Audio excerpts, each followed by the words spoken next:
Shalom, salam sejahtera bagi kita semuanya. Perkenalkan, nama saya Sabianti Hasibuan. Saya mahasiswi di Perguruan Tinggi Adventure Nusantara. Saya mengambil jurusan akuntansi tingkat 2. Saat ini saya mengambil mata kuliah Roh Nubuat dengan dosen pengajar Bapak Pendeta Joseph Sianipar. Dalam video kali ini, saya ingin menceritakan secara singkat bagaimana riwayat hidup dari Ellen Harmon ataupun Ellen G. White. Ada nanti beberapa pertanyaan yang akan kita bahas. Pertanyaan pertama adalah bagaimana masa kecil Ellen Harmon? Ellen Harmon lahir di Gorham pada tanggal 26 November tahun 1827 dan dia memiliki saudari kembar yang bernama Elizabeth. Nama dari Ellen Harmon adalah Robert Harmon dan ibunya bernama Eunice Harmon. Mereka memiliki 8 bersaudara. Dan pada saat itu, keluarga Harmon masih menjadi anggota Metodis. Dan pada umur 15 tahun, tanggal 26 Juni tahun 1842, Ellen Harmon dibaptis dan keluar pada tahun 1843 karena pandangan kedatangan Yesus untuk kedua kalinya. Jadi Ellen Harmon memilih keluar dan mengikuti apa yang menganggap dia benar. Pertanyaan kedua adalah bagaimana kehadiran pertama Ellen Harmon dalam panggilan untuk pertama kalinya. Pada bulan Desember tahun 1844, Ellen sedang berdua dengan 4 temannya di rumah Nyonya Hines, sahabat keluarga mereka. Dikatakan tiba-tiba Roh Suci turun ke atasnya. Dia mendapat khayalan dengan cara yang sama yang dialami nabi-nabi di Alkitab. Khayalan ini mengenai orang-orang Advent ke surga, yang dimana dimaksudkan orang-orang Advent itu adalah orang yang masih setia untuk kedatangan Yesus untuk kedua kalinya. Karena pada tahun 1844, Ellen Harmon pernah mengatakan bahwa Yesus datang pada tahun itu untuk kedua kalinya. Jadi banyak mereka yang sudah menunggu tetapi Yesus tidak datang sehingga mereka murtad. Dan disitulah diartikan orang-orang Advent yang dimaksudkan oleh Ellen White adalah orang yang setia untuk menunggu kedatangan Yesus yang kedua kalinya. Karena arti dari Advent adalah orang yang menunggu kedatangan Yesus untuk kedua kalinya.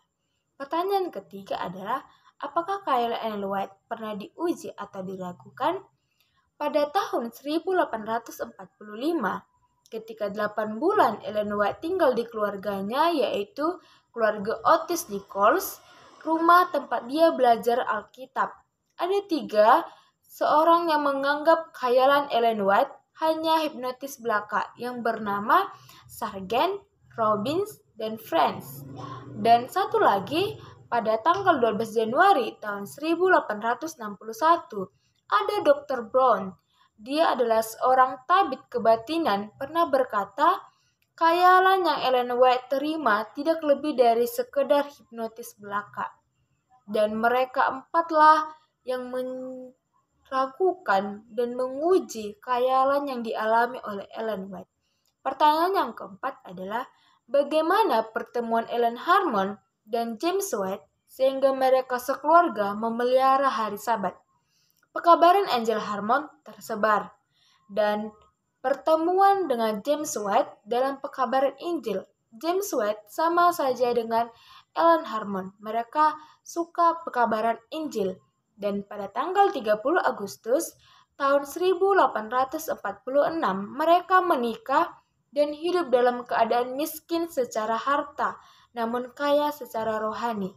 Dan mereka dikaruniakan 4 seorang putra. Anak pertama bernama Henry, anak kedua bernama Joan Herbert, anak ketiga bernama James Edson, yang keempat bernama William. Ellen dan James White bertemu dengan Joseph Bates. Joseph Bates adalah seorang pensiun kapten yang menulis tentang kekekalan kesucian hari Sabat ataupun hari Sabtu, hari ke-7. Keluarga White mulai memelihara hari Sabat berdasarkan tukar pikiran berdasarkan dengan Alkitab.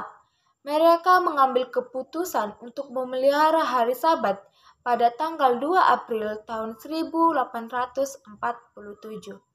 Pertanyaan yang kelima adalah, bagaimana Great Woman of the Christian Faith dari Nyonya White ataupun Ellen Harmon? Yang pertama, Ellen Harmon dikatakan juru bicara Allah, tetapi dia tidak menyebut dirinya nabi. Dia menyebut dirinya juru kabar Tuhan. Yang kedua adalah 70 tahun Ellen Harmon bekerja melayani Tuhan. Dari tahun 1844 dia berumur 17 tahun hingga dia wafat di tahun 1915 dengan memperoleh kurang lebih 2000 khayalan. Dan yang ketiga adalah saat Ellen White mati, anggota Gereja Masehi Advent hari ke-7 mencapai 140.000 jiwa. Dan yang keempat adalah pada saat itu pendeta sudah berjumlah 2.500 orang. Dan Ellen Harmon melakukan 80 balai pengobatan. Sedikit kisah riwayat hidup dari Ellen Harmon, kurang lebih sampai segini yang bisa saya sampaikan. Kita bisa mencari bagaimana kehidupan Ellen Harmon lebih lengkapnya di YouTube kita masing-masing ataupun di internet kita. Dan sedikit yang bisa saya sampaikan di dalam video ini, bila ada pun penjelasan yang saya berikan salah ataupun kurang tepat, saya minta maaf. Kiranya Tuhan Yesus memberkati kita semuanya. Shalom.